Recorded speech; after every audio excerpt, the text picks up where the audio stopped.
Okay, my name is Sampson.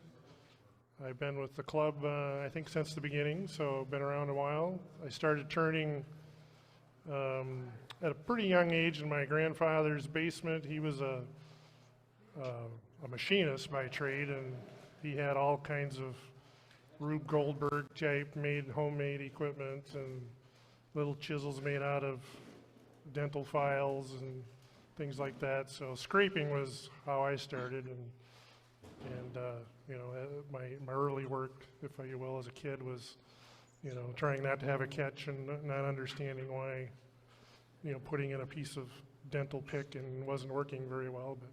But anyway, that's how I started as a kid. So I'm going to talk about skews, a little bit of badans, and do some project work today. I got a few kind of eccentric type things got to work on.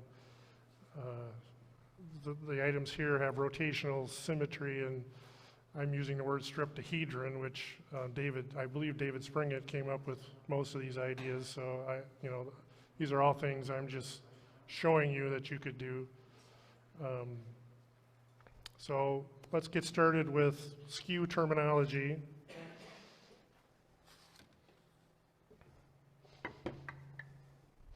I have two here today. Where could I go to? Right here? Yes. This white book.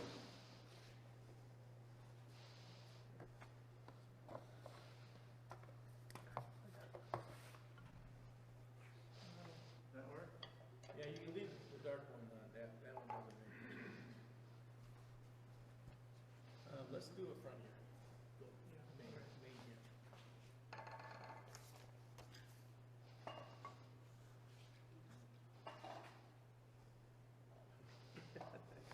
I have to put down my coffee. You want me to just go up? All right, I got it.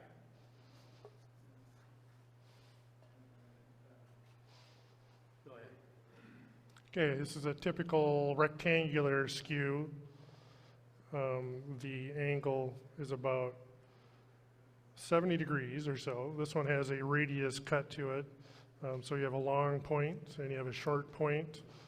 Shoulders here, you can see on this tool is machined round. This is a Thompson tool. He's rounded over the short end. You also want to do that to the top or long point end, if you will, to keep it from digging into your tool rest. So there's two bevels on a skew. The included angle is somewhere around, actually have a tool gauge here. Let's see where I'm at. So mine is about 40 degrees, I would say.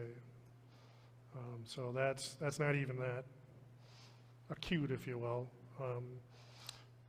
Moving on to a rounded skew. This is a homemade one. This has got a little fatter angle. I'm upwards of 45 degrees on it. Does everybody see that? Okay. So the rounds, just a round bar of steel with the bevels ground on it. There's a third type that's I don't have, but it's more oval shaped, kind of on the wall here anyway. It would look from the bevel end kind of similar to the round one, but the edges are rolled over, so technically you can have a little easier time of rolling that excuse me, bevel over as you're going. I've tried some of those. If they're really thin, I think they're pretty much useless because they flex. So with the skew, you don't have any flex at all, or it'll just easily get a catch on it. Good?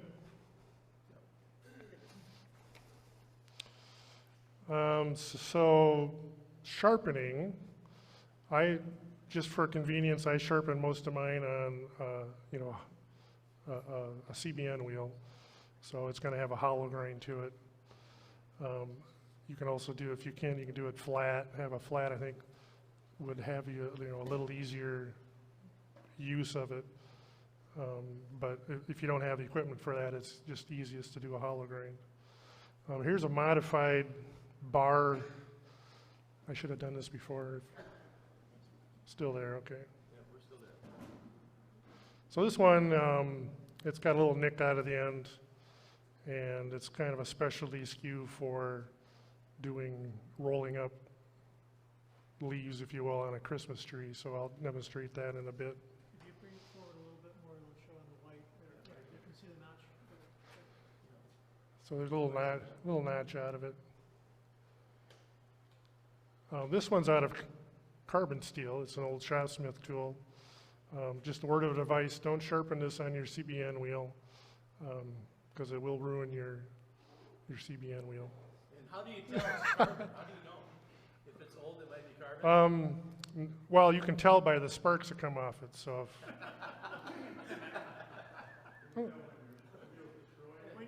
After you ruined the You can tell after your wheel is dull, then. After you've ruined a couple of your wheels, Yeah. you get to learn what the sparks look like? No, if you look on the grinder, the sparks that come off of carbon steel will be kind of a brighter red and thicker, and, you know, and, yeah, they don't spray out as much as like high-speed steel. You can. One of those wheels you can show us on? You know, Doug didn't bring that in, so. No, I do have one of those. Okay, and then, so I know people sell, you know, equipment suppliers sell skew jigs. I've never had one. I think, you know, if you just practice at it, you can get it up there. Could he move the mic closer to his mouth? Hey, let me see if I can, Maybe talk louder. bend that. There, how's that? How's that? Great. Thank you. Yep. So I just do it by hand. You know, I use the rest as a guide and then just rotate it in like that. If it's a flat or straight edge, you know, you're not doing any of the rotation. And then you just flip it over so you have the you know, edge parallel to the wheel. If you're doing a radius cut, this one you can see you have to rotate it as you're sharpening it because of the radius.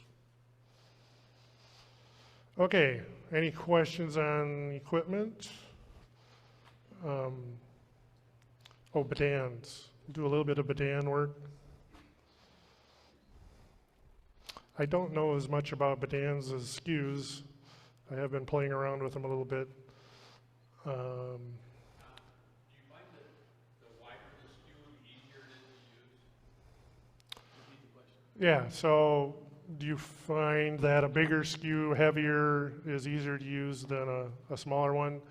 I'm not sure. I've never really owned those big, you know, 1.5-inch ones. I assume you have a lot of mass there. You should have a lot of control. I really like this one, this homemade one.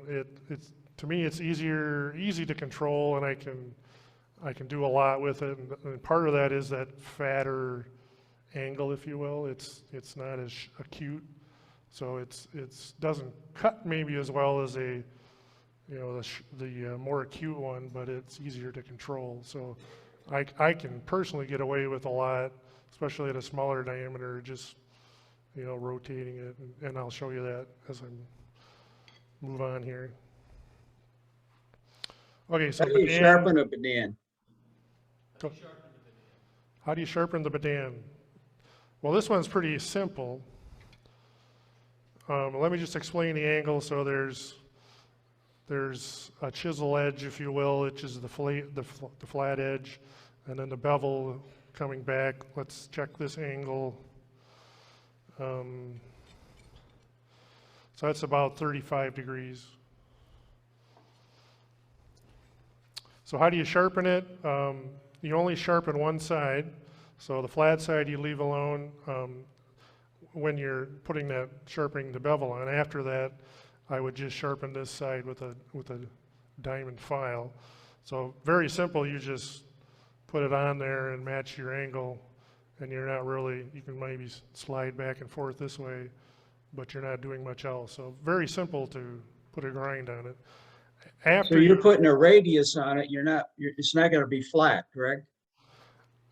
this is pretty flat, so yeah, I've kind of modified that to where it doesn't have a hollow grind on it, which would make that you can make that as cute as you want, but the same relationships apply, right? The cuter you get, maybe the sharper, cleaner cut you get, and I'm somewhat speculating here, but a fatter angle isn't quite as grabby, but maybe not as, that nicer cut, if you will.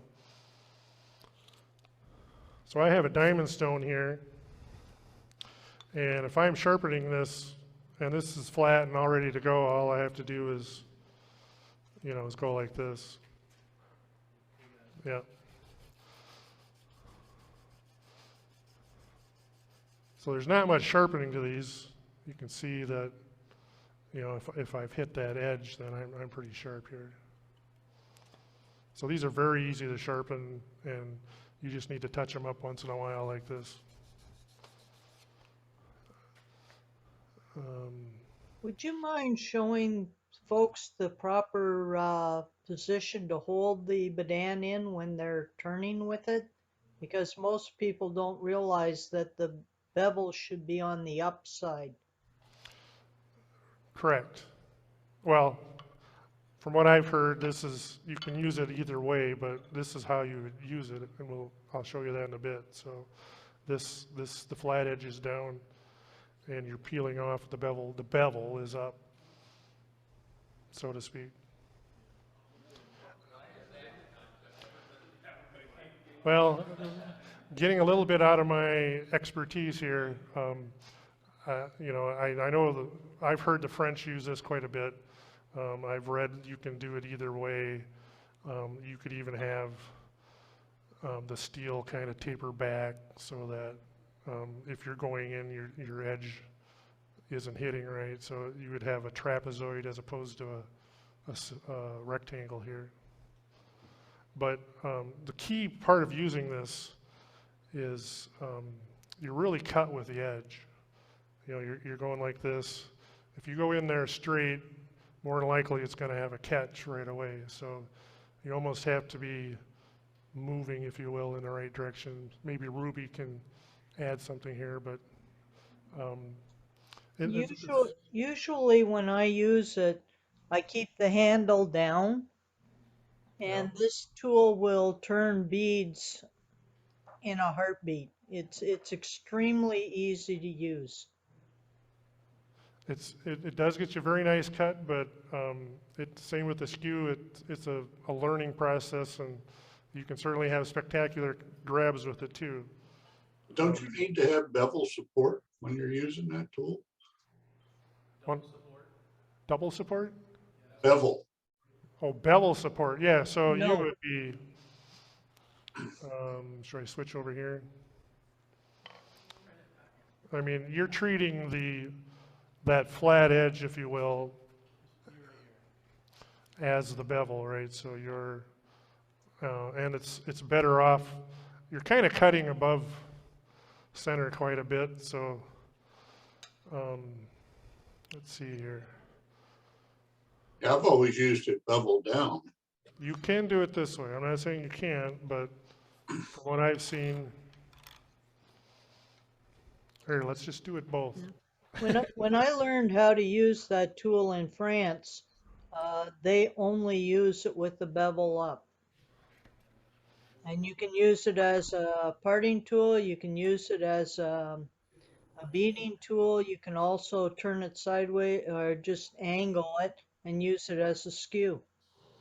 Yeah, that's how I learned too, with the bevel up. There is a bit of a learning curve though doing it that way, but you do get a lot better cuts that way, especially using as a skew. You can turn an egg really, really nice with it because it works exactly like a skew. Yeah, and again, you're really using. I'm going to accentuate this, but you're starting with the bevel, and going in the direction of the cut, if you will. If you come in straight, it's more than likely going to catch, and to get away from that, you can If you're just kind of parting down where you would, you know, raise the handle and go in, you kind of wobbled a little bit, and that helps you get in there without catching. I'll just show this real quick.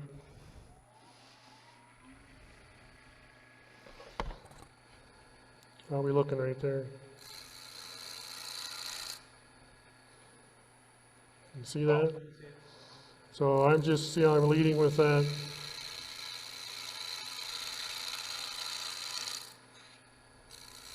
If I go in straight, kind of, it's a little grabby.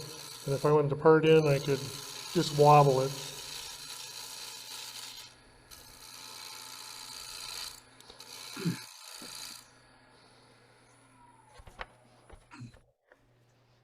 All right, I'm gonna go back to the skew here, and we'll come back to the Badan. I'm just gonna discuss some cuts. So first I'm gonna make this round with planing cuts. So I'm coming in here like this, and I'm tilting that bevel up, and kind of the sweet spot is, you know, 1/3, 2/3 from the short bevel if I'm planing like this. And if I want to lead with the long end, I would come in there like this and cut more towards that long point.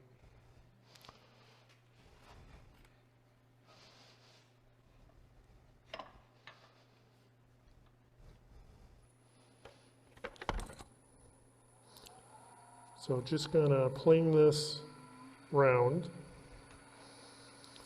So you can just kind of see where I'm about 1/3.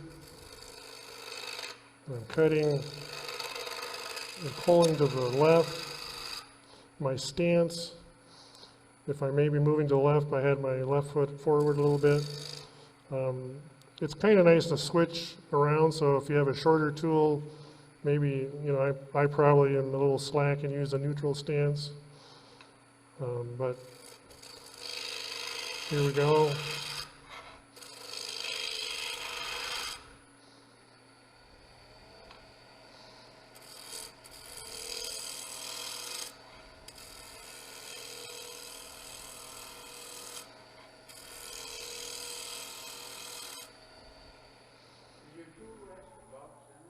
Yeah, I am above center. So, and the bigger this is, diameter wise, it's probably the more up you're going to be with your tool rest. And certainly with the Badan, I've found, well, you almost want to be on top a little bit.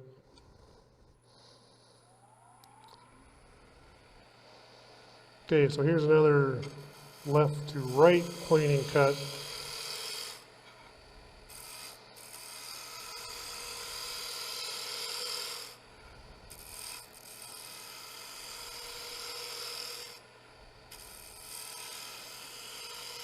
And I'm going to try I'm leading with the small point. Not quite as, I got to lower the rest.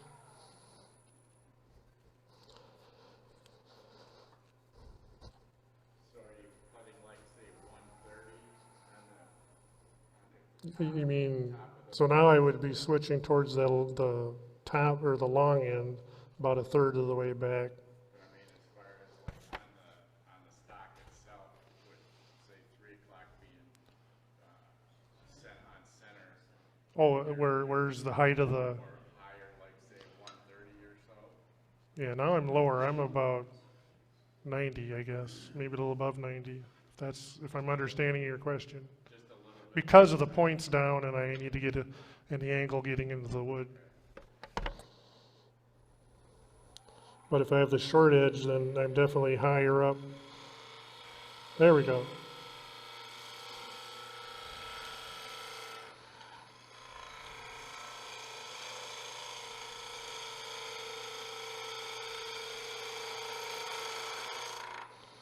So let me just think about support here. So it's hard for me to get, I'm not used to this tool rest, so I'm not having much connection with the tool rest, but you know, I'm holding,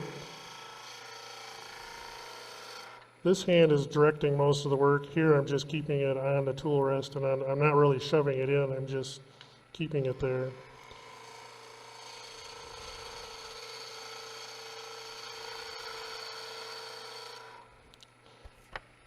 So if you're first starting out with this, I'm going to go over, different methods. But it's kind of a little safer to go with that long edge first. So when you're playing around, you don't want to get a spectacular catch, if you will. Leading with that long point helps out. So that's the first cut, is a planing cut. And I can tell already that leading with that long point gave me a smoother cut than I was getting off the short end. Not sure why, maybe just how sharp it is there.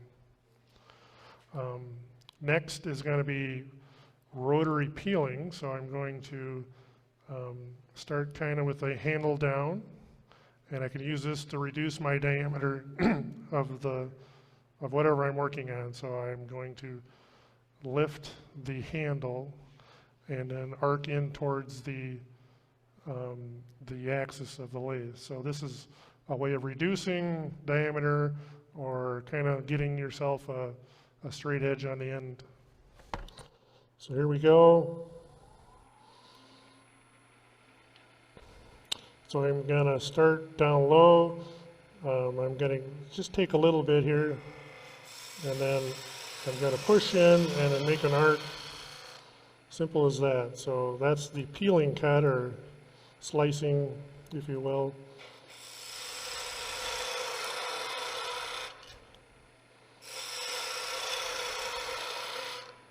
So I'm pushing in, I'm starting with get the bevel riding, and lift the handle and push on in.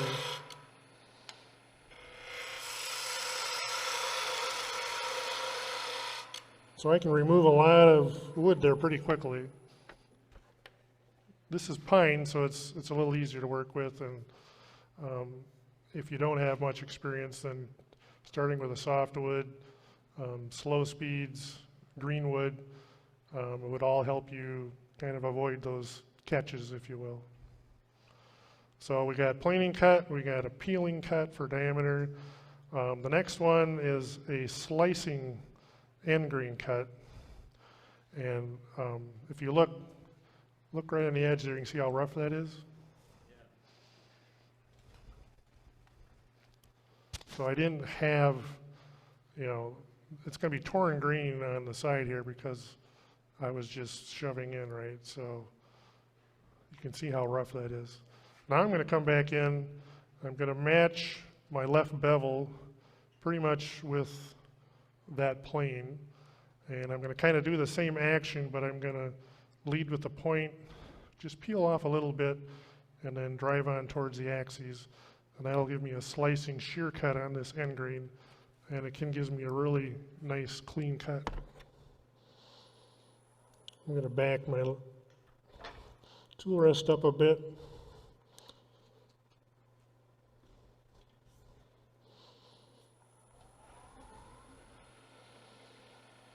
You want the light over it?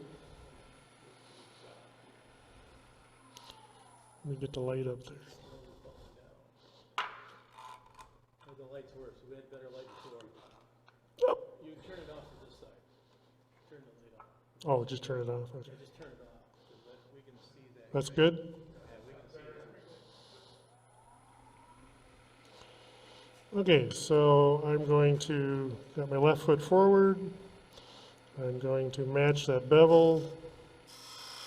I'm just going to press in. So I've taken the short end, and that bevel's accentuated, but I'm moving it this way. If I was to get up there like that, I'd have a catch. So I'm accentuating that, but the short end is out a little bit. And as I push in, I should get a pretty clean cut.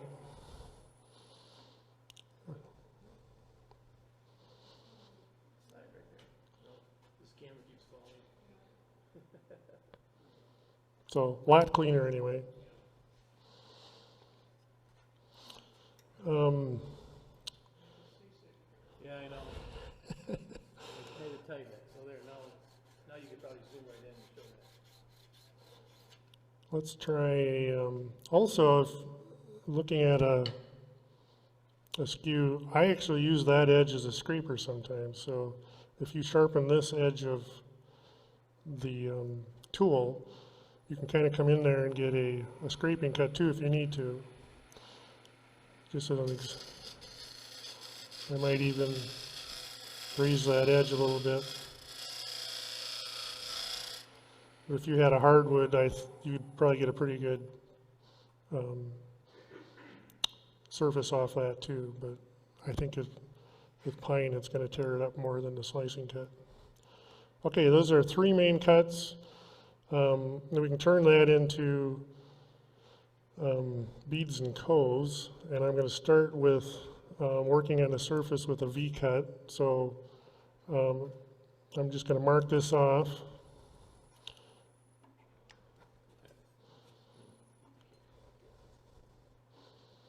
We might need light here if I can. It helps if you turn it on. About right there, or can I do that? Yeah, hang on. Is that too bright? There you go. Yeah, I had it right Just shine it right here, maybe. Well, we need to get Just a little bit. TV. My eyes aren't as good as they used to be. Yeah, maybe, can you see it to do it like that? How about like this? Right there, how's that? Okay, yeah, is that it's still too bright. It's kind of dark for him though. Yeah, that's all they want to see. You just want to do it in the dark and close my eyes, don't you? Yeah. I can't see. So I'm going to mark these off. All right, so with a V-cut, you kind of, before you start shaping, you need space for your tool to go, right? So one of the ways of doing that is making a V-cut where I cut in from 2 sides and then just keep bringing that down. So I'm going to start with that long point. And you can see at some point I just can't push in anymore. So the idea being here that I'm opening up space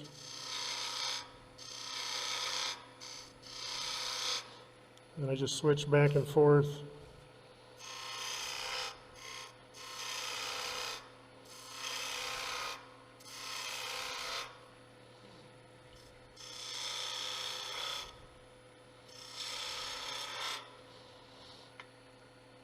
So I've kind of started the basis of a bead here, and if I do the opposite side, I'll start rounding that over. So these are basically just slicing cuts. Okay, now I'm going to start rolling over. So I'm going to use my short point in this case, and right there is the top of that bead. I'm about 1/3 down, and simple as that, I just rolled it over. I can't see what I'm doing here, so.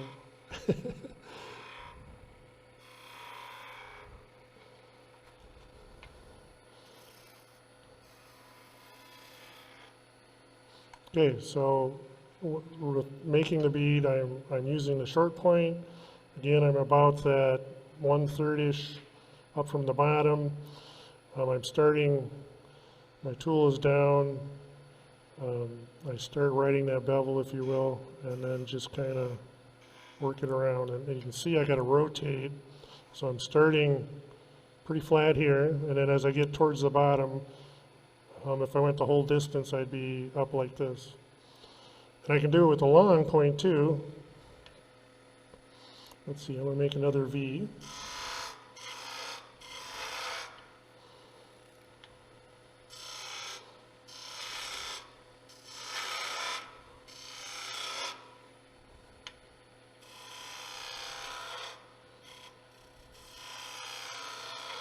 Okay, so with making a bead with the long point, I'm going to start up here, flat, and just all I have to do is kind of bring it around.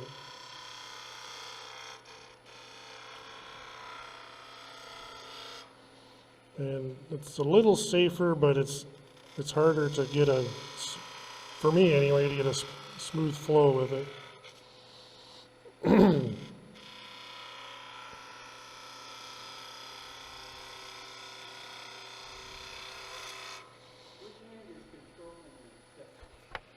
Which hand is controlling the tip? It's mainly my right hand, and I'm rotating back here, and I'm directing. Okay, not the fingers, Yeah, fingers are, no, fingers are, well, I'm holding it, right? I mean, here's an overhand grip.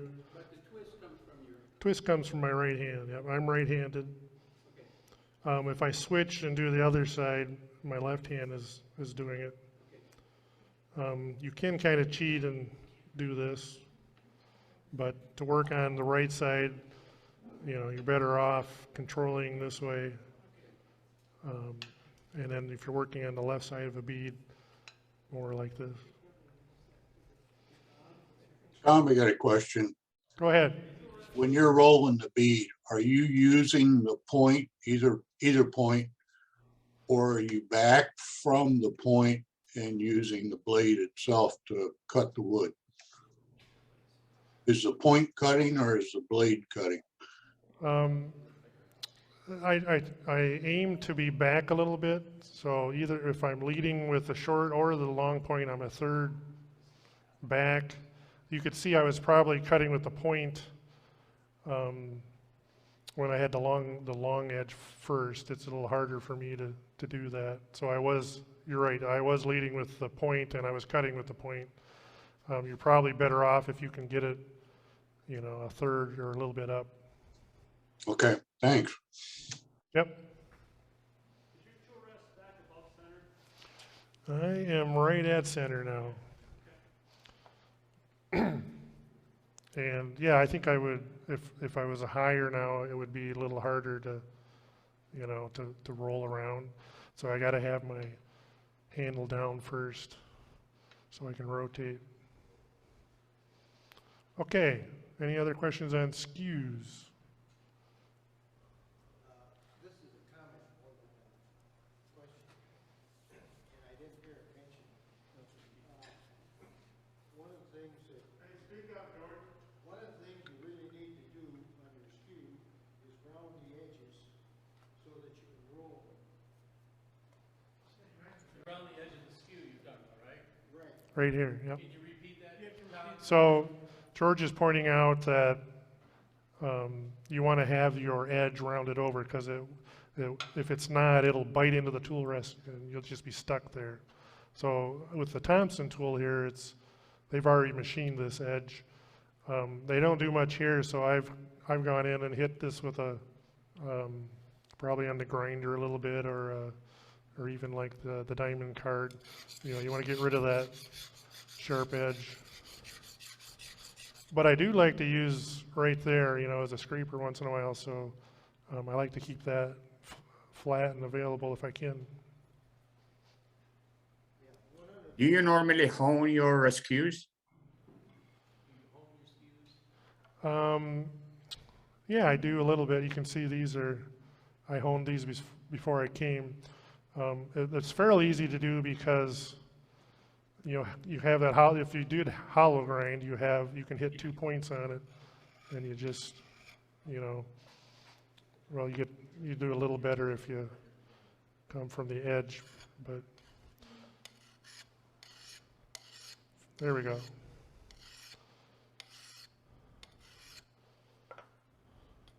So that'll save you metal, and it'll save you a trip to the grinder if you just do that real quick.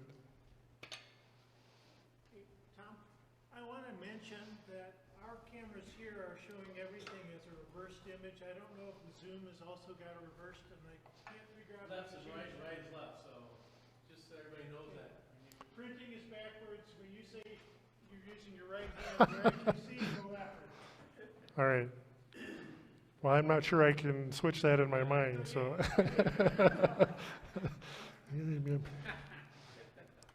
Go ahead, George. One other thing that a lot of the beginners don't understand is you actually start with your bevel rubbing on a thing and then pull your edge down into the wood. You actually, when you first start your cut. Like a planing cut, maybe, or Mostly, especially at your planing cut.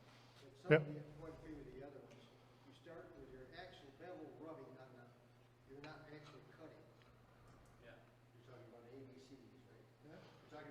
Yeah, so I would have my handle down and bring it up in, and then when it starts to cut, then I start moving. So, yeah, so Showed that. I think that's what you, You showed that. Yeah, you kinda showed that with your first cuts. So. okay. A lot of the beginners don't understand that. They try to stick the edge straight in. Yeah, so you have to be in time and space, you gotta have that bevel where you want it, otherwise you're gonna get a catch pretty easy with, same as any other tool, but, you know, that's why you're kind of very aware of where you're gonna enter the wood, so if you're looking at that 1/3 spot, you know, that's what you want right there. Does that show? No. All right, switching to the Badan a little bit. And I'll just say right away that I'm not as proficient on this as the Skew, but it's kind of interesting to, if you've never seen one before. So I'm going to raise my tool rest a little bit. And again, I'm just going to show a few basic cuts, and I'll see if I can do a bead. And again, I'm gonna come in and I'm gonna be leading with one edge or the other. If I'm not, I'm more than likely gonna get a catch. And if I'm peeling, I'm gonna be wobbling.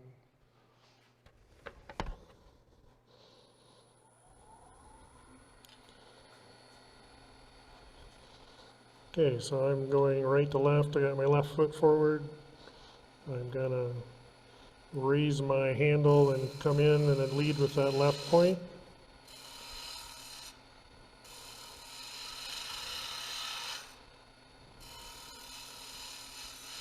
Like that. Let's see here. So I will kind of part in. I'm wobbling. If I didn't wobble, I would have a catch in there pretty easy. I'm going to try a bead. So I'm treating this as the bevel, and I'm just as a skew, I'm rotating that around.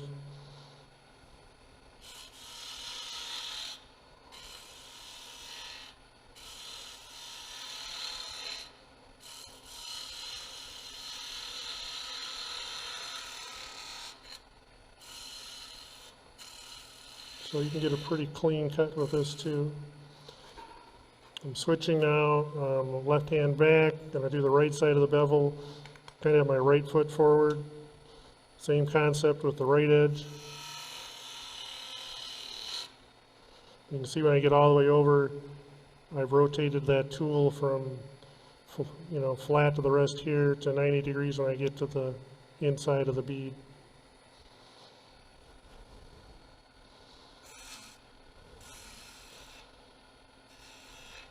I haven't done this in a while, so.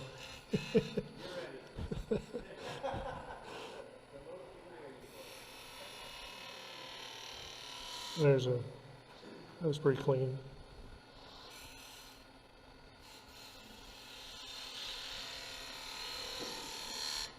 There. So does the Badan have a bevel to ride? Tom, I have a question for you. Does the Badan have a bevel to ride? Yes, when I'm holding it like this is the bevel really, this side here. So that is the bevel. If you were to use it like this, we'll do that. This is now going to be the bevel on this side.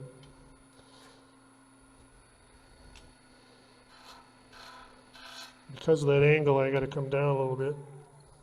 It's more of a, different approach because of where that bevel is. But I can do the same thing.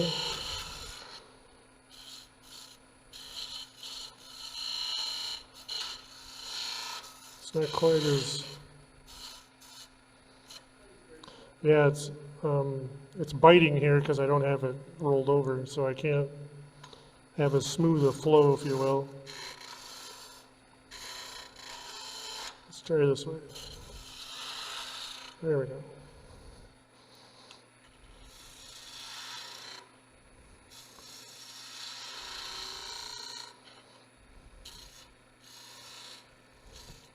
it's grabby because I don't have this rolled over. But it'll work either way, as you can see. I'm just not as proficient right there. I can pass these around, I think.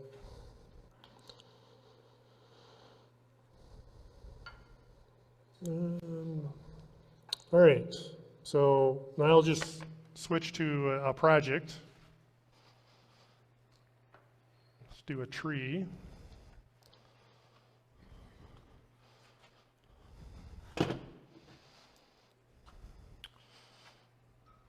I'm going to switch to a chuck. Well, actually, let me put a shoulder on here first. So this wood I got from a crate that came from Germany. And it makes really fuzzy wood, so I always thought it was nice for trees. What kind of wood would that be, Bruce? I was wondering if it was plain or sycamore maybe, but it doesn't look like it. Tom, I've got a question for you. I have a question online. Go ahead. Okay, if I'm standing at the tailstock looking towards the headstock, what would the clock position be where you contact the wood with these different types of skews? Am I correct that the Bedan is up around 11, 12 o'clock and the others are 12 between 9 and o'clock. 10? If this is 12, Correct, yep, and this would be 3 or 9, 9, yep. I'm probably at about 10:30. And if I go And up, do it'll you be come up, 10:45. and the Bedan you would come up higher, is that correct? Then you'd be higher, right? Yes, I would be higher, so if I'm Okay, coming thank up, you. maybe, yeah, 10:30. Yeah. Halfway. Thank you. basically. It's hard to tell from the video on Zoom. Thank you. Yep. What? Have we got a gauge to measure that? I think it's 12 or 10:37. But, okay, so I'm making a shoulder here to put into a chuck, just scraping.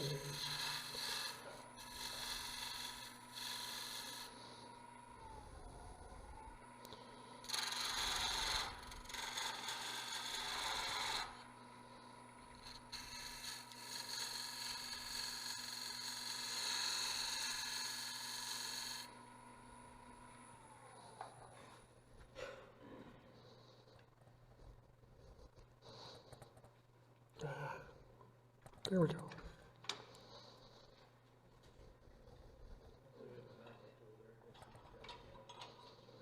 Yeah, the lathe here today had been sitting for 2 years, so it was pretty rusty. Thank you.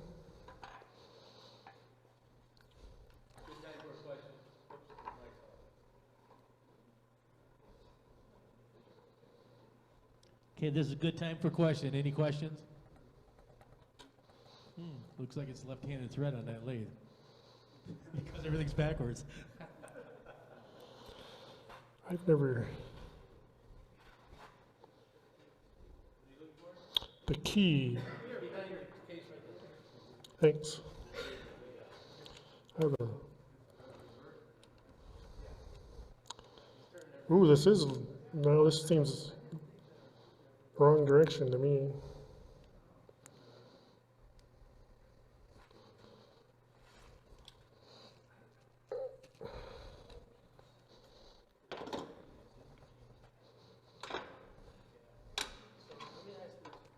So Bruce, everything there, is it backwards? Or is it just our view? Bruce is not there. Hey, everybody online, is this all backwards for everybody?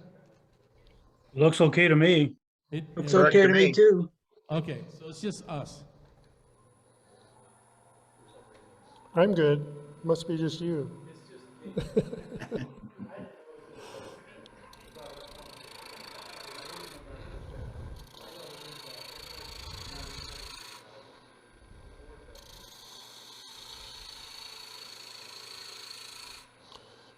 Okay, here's a good place to just practice your cuts. So I'm gonna peel and I'm gonna slice down. So I'm going to just rough out a tree. So I'm going to, I need some waste. Let's see, here I'll just cut in with this. So I'm gonna wobble down here. You can see I can get away with that with this short round.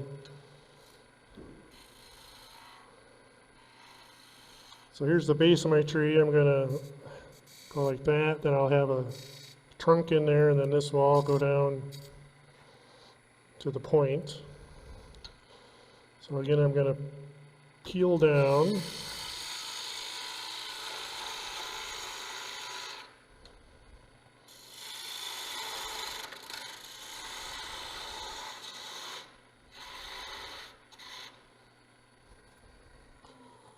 And as you know, the larger diameter, I'm usually higher, and then as I get down to the center, you need to lower a little bit.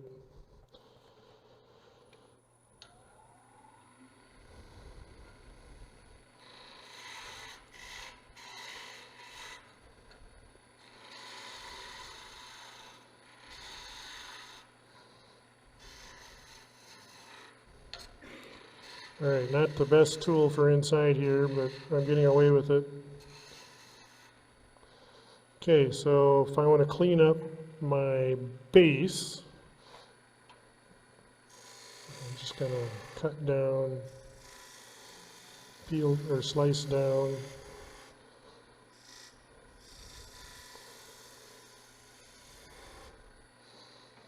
I'm going to make that a little thinner. Maybe I'll switch to Badan.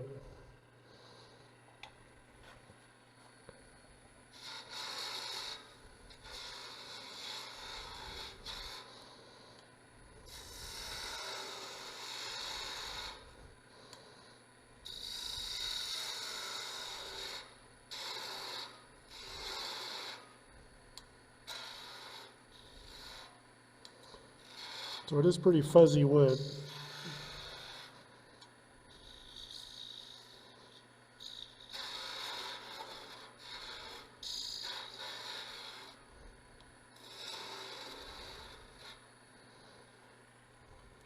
So Bruce, what is the wood they use in Germany to make these trees?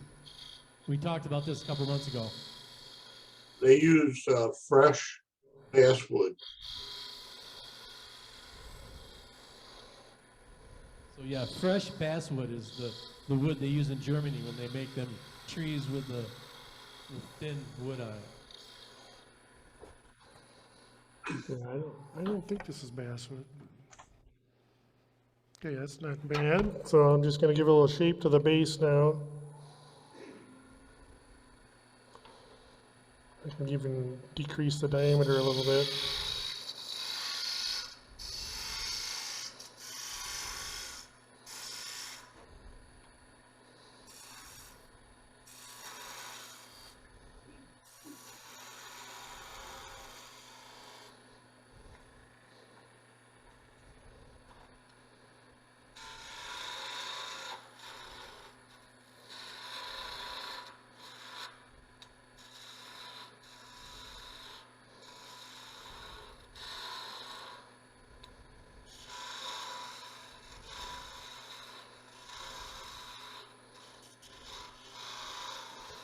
Very fuzzy, but it'll be good for the leaves, the needles.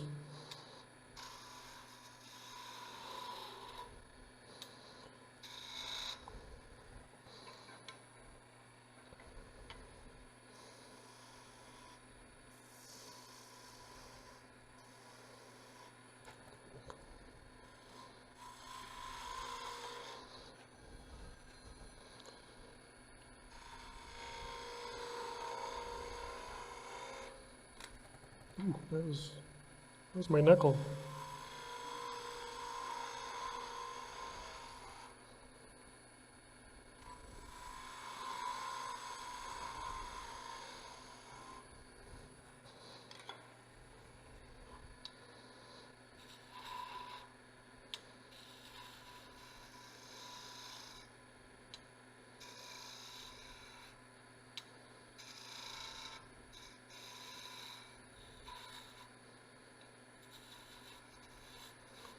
Okay, so now, maybe now I would sand. So moving on to the needle part of it, I'm just going to start and make a tree shape, pine shape. So just hogging off wood here, I could plane or I could peel down.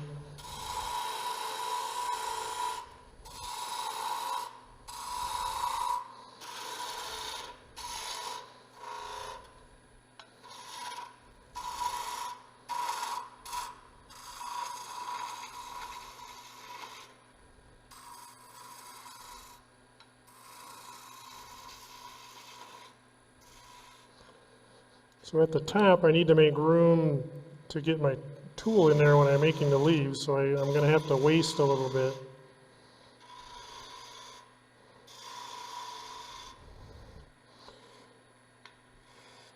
So I'm using the long point now to just get a little finer diameter. I'm going to put a little ball of sphere at the top.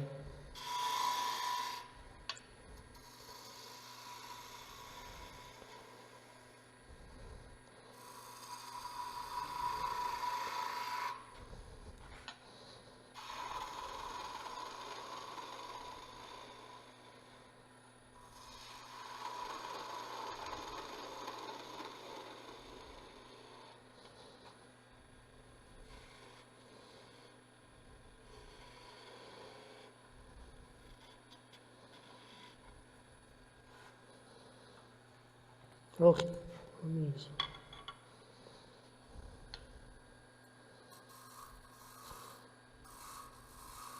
so now I just want to clean up any little ridges on there.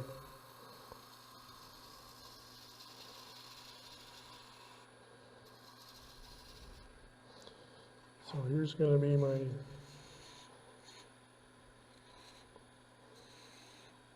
since I use the chuck, actually I usually do these between center, but now I can pull off this and work on that tip when I get really close.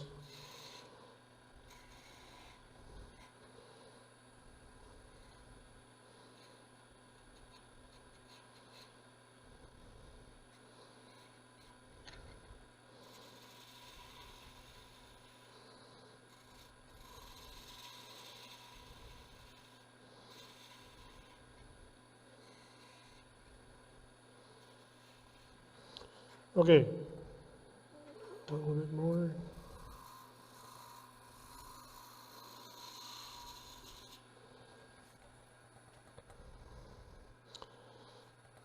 So now I'm going to switch to the one with the little crack taken out of it, and this helps me roll over this round leaf, if you will. So I'm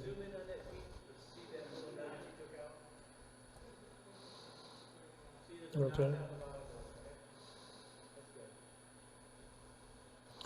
So what I'm going to do is kind of come in just a little bit above that notch, and then I'm going to roll it back, and it's going to leave a little curl. So the curls are going to be the needles on the trees. Get a little.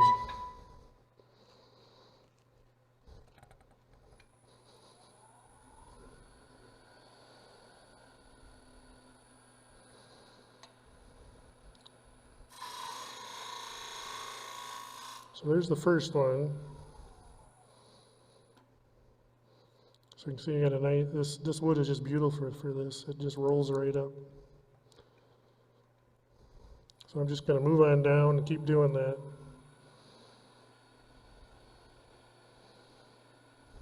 I think I can bring that a little bit more. That was kind of weird, like the whole thing moved.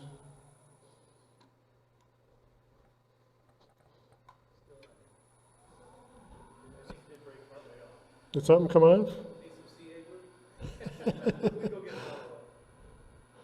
All right, here we go.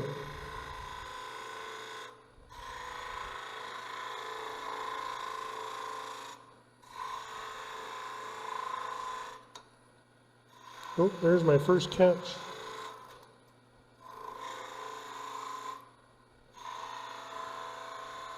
There's a good one. Kind of helps with green wood here too.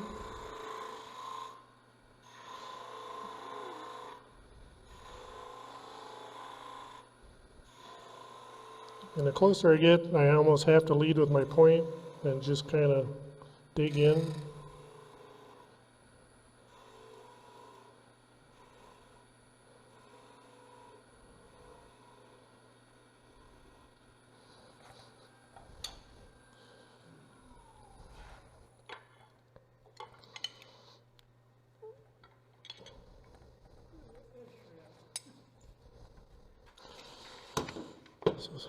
So since I used the chuck, I can pull this off.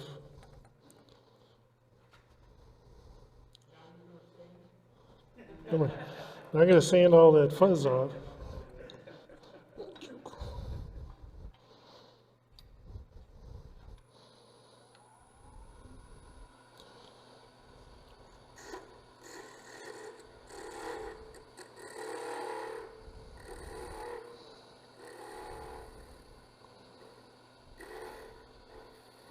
So I suppose you could put a finial up here.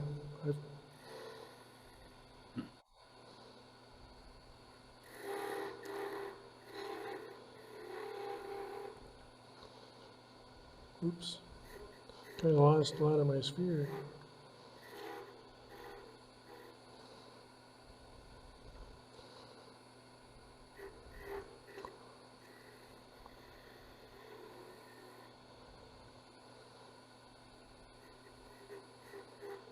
I could be better off just sanding that. But.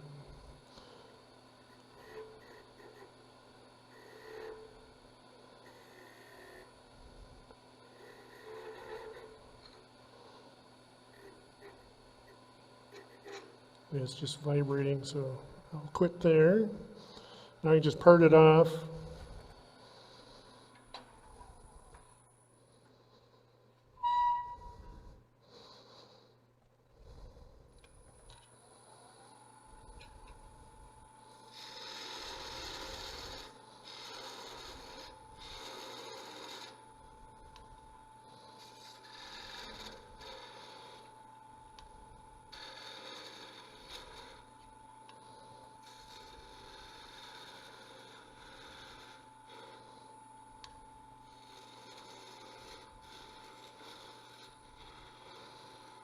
It's where the properties of the wood are working against me.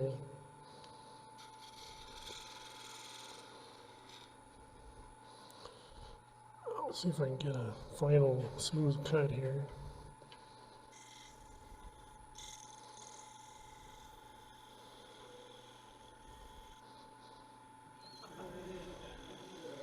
I think it's going. There we go.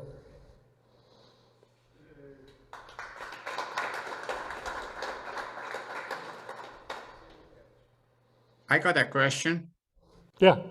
Yeah, on the on that one with the notch into it, is that ground 90 degrees to the surface, the notch, or is it, what angle do you have on it? When on the plane, on the horizontal of the skew, is that ground up and down like 90 degrees? Yeah, so I think I took like a stone and a Dremel and just cut in vertically, so 90 degrees, and then I kind of rolled or smoothed up the edge, if you will, so brought it in a little bit. Can you see that? Okay, but so this is kind of smooth in, so it's not as harsh, so the curls can not get pulled off, if you will. so you're cutting with the bottom of the skew. Yeah, I'm cutting, again, You're cutting with the point and the bottom, not the top of the skew, right? cutting about right in here or the point as I get closer. Does that make sense? Oh, okay, okay. You're not cutting with the notch then. Well, as I get towards the top of the tree, I almost have to cut with that edge because there's no room to get the tool in there. Yes. Yeah. Okay. Okay, that makes sense. Thank you. So you can pass that around. Okay, How do you normally finish those? Do you paint them, or what do you normally do to them? I would have sanded the base, if you will, the bottom anyway afterwards, maybe use a knife to clean it up. And, you know, they look nice like that, or I've kind of sprayed some green dye on them too. So, you know, whatever artistic Okay. flair comes over you.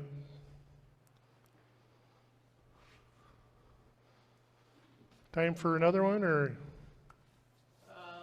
We probably have, if you want to do one more, yeah, we got another 20 minutes. Okay, Otherwise, wrap it up. I'll do one of these guys here. So I read about these from David Springett, so not my idea. He called them streptohedrons. They have rotational symmetry, so you turn a shape, and then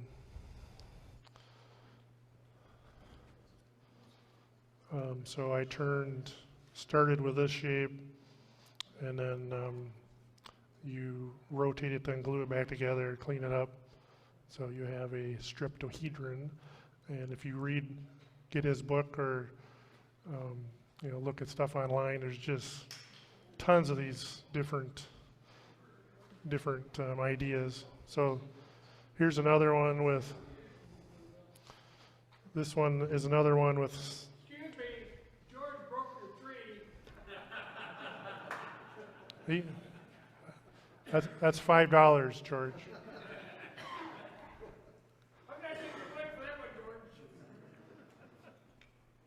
So this one is a cross shape. This one is if you can picture it in your mind, it's an X, right? So you can pass these around.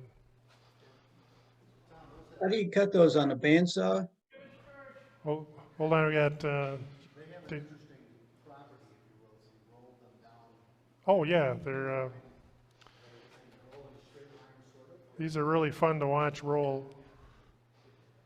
I guess you can't see that online, but maybe do it on a table over there. And this one has a rounded edge as opposed to that one, which is straight. So I'll just do this. And here's a 5 axes. It has 5 axes on it. Pass that around. So you start out with a glue block. And so I've glued 2 pieces together and put a piece of paper in between. So we're going to split that at the end. This one I've already started and rounded it over. So I'm going to switch real quick back to my center. Oop.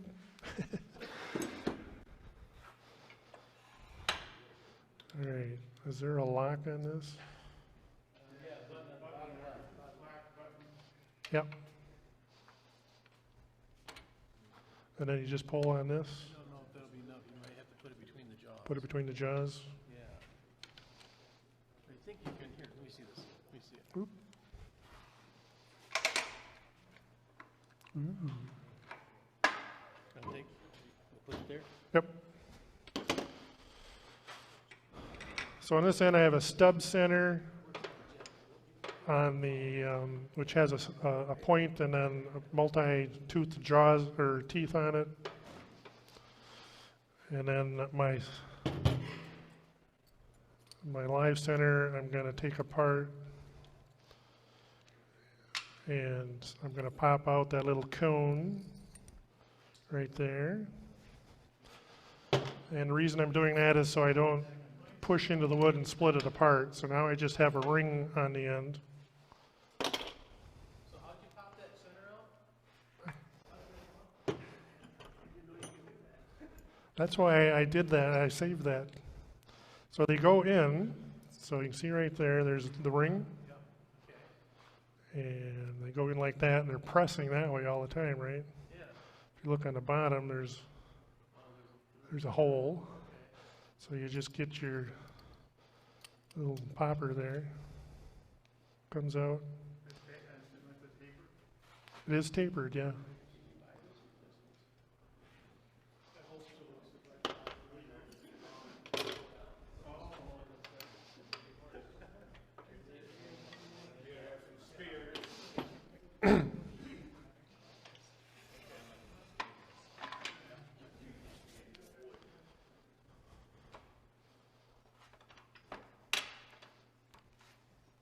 Okay, so stub center. Here it's really critical to be right on the line, which I'm, otherwise, as you can see, the one I passed around, it was off a little bit. In fact, I'm gonna So you need to be on that paper line. need to be right on the paper line.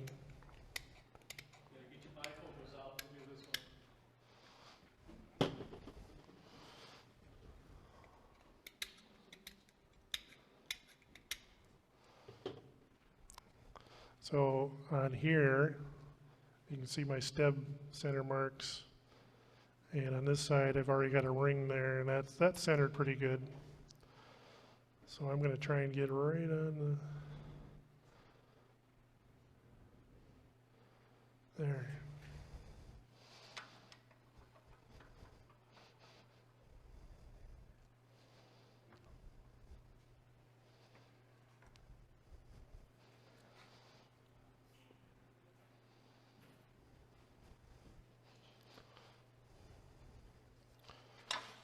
Okay, I'm going to round this over real quick.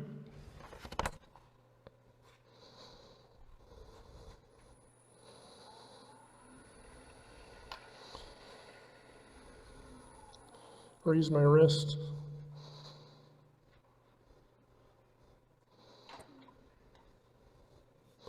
I'm just a little over center.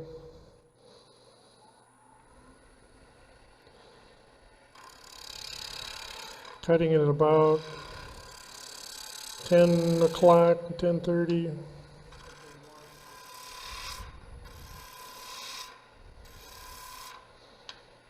Peeling or cleaning cut, leading with a short edge.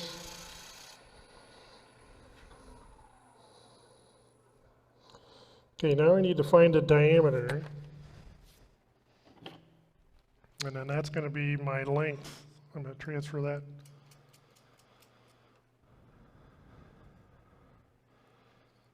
Okay, so using my calipers, I have a diameter. I have a rule here. I'm going to work in millimeters. Let's see, so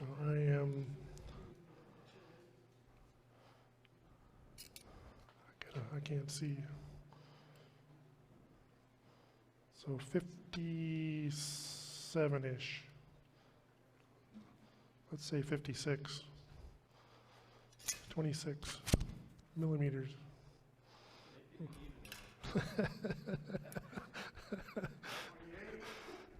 Do I hear a 62? All right. I'm going to have to get the light up here to...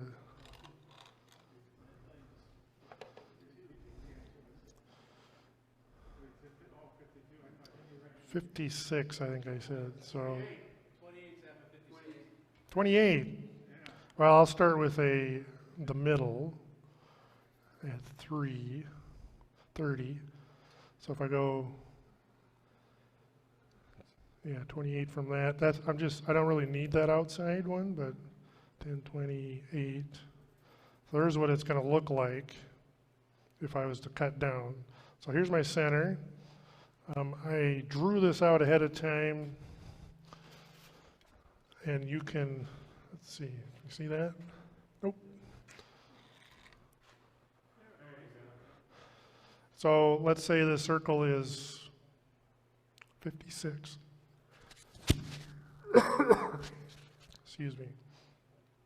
And I put a vertical line as the center, and then I'm going to make the fat section of that, wherever it is, 10 millimeters. And I'm going to make the small arms about 5 millimeters. I'm sorry, millimeters. And so I can draw that out. And then if I cut out that wedge, I can use that as a guide too. So if you're doing some of the more complex shapes, that's a good way to go. But I can do this by just measuring on here. So if I come out 5 on each side, that'll give me the 10. And then I'll just divide that and call it 5-ish at the end of the day. So now I'm going to part in to a diameter of 10 millimeters, and we'll have two arms, if you will. So I'll do that first.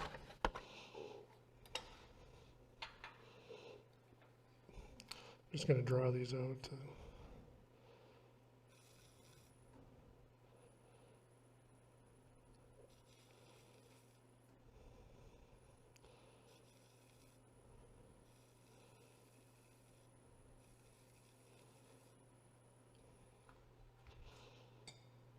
Okay, so I'm just going to peel down, remove a lot of wood here.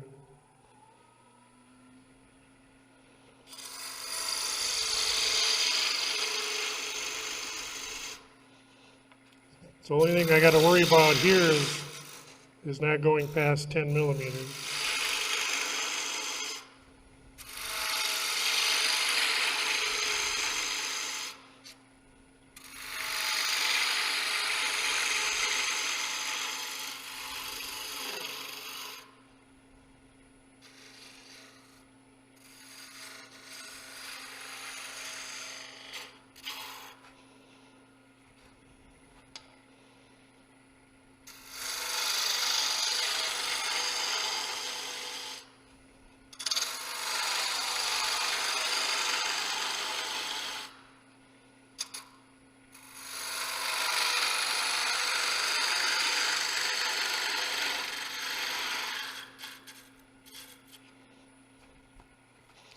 Okay, that skew doesn't work very well at lower diameters from this far out. I can do the badan though.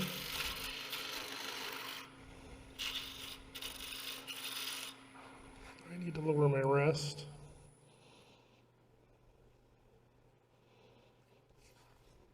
Actually, I'm going to switch to this. So now I need to go down to 10 millimeters.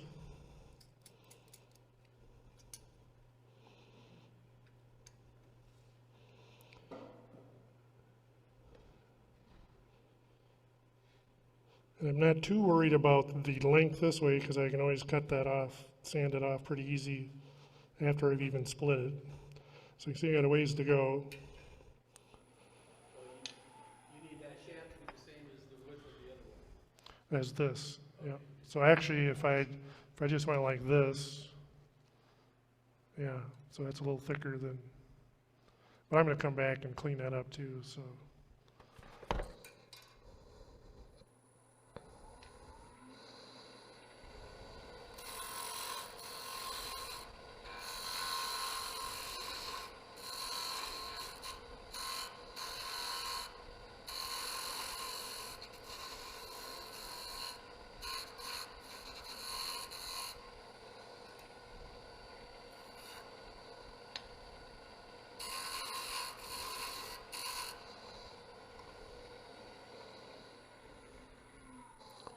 It's still high.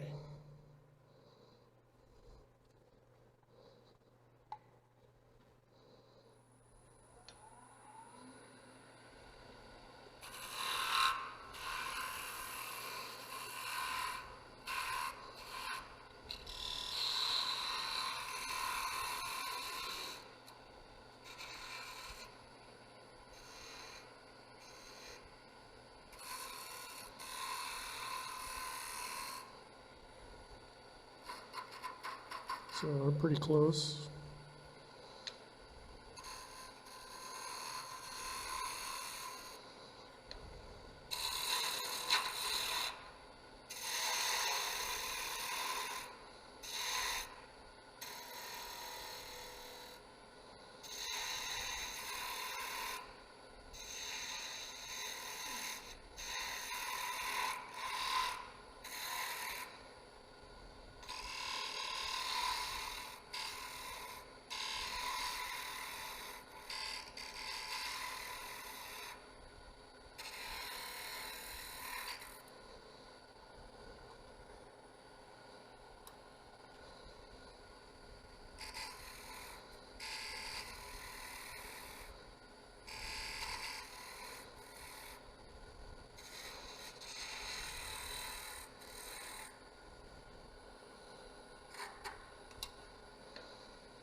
Oops.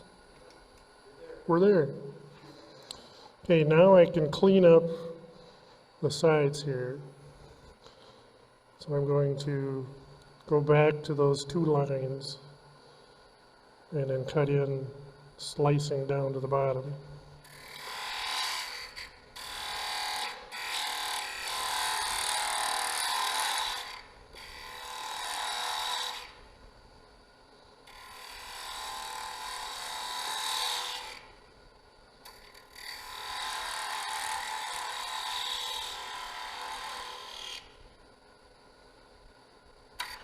Oop, there we have one.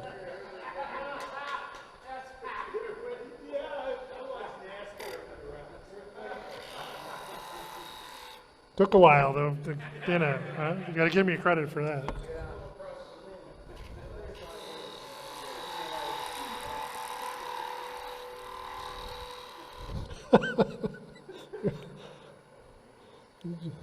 You didn't care what I turned today as long as I had a catch.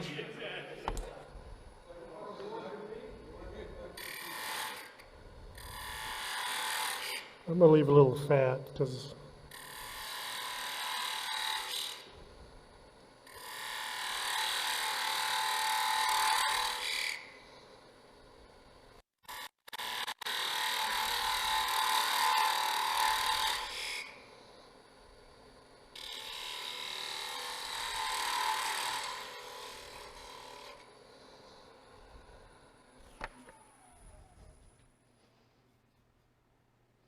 yeah, there it is. Okay, so now I'm going to just narrow that down to match this diameter here.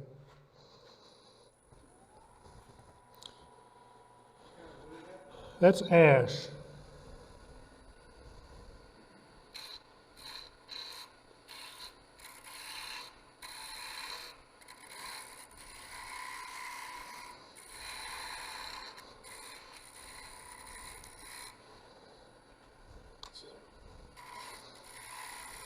Are you just gonna eyeball it now?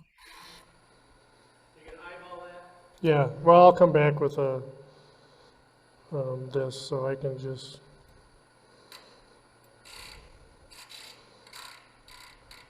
And if I had that cutout, I could go in there and use that too to help guide me. I'm just gonna finish up here real quick.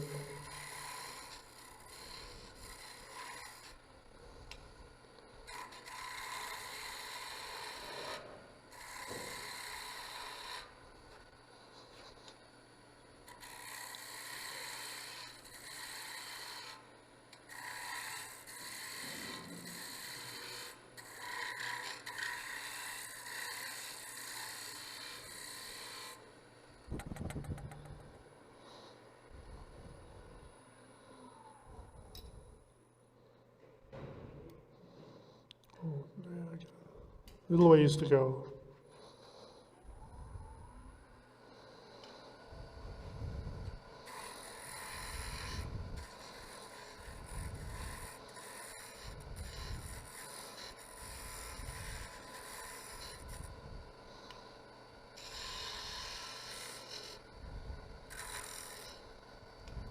Oh, there she went.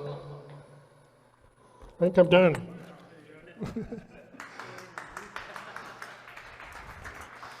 Nicely done anyway.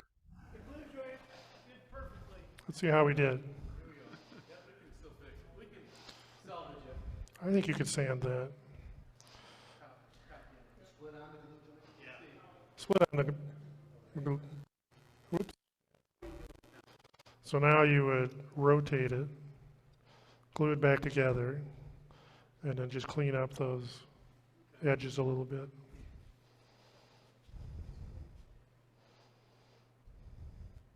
Very interesting. All right, there you go. Any questions?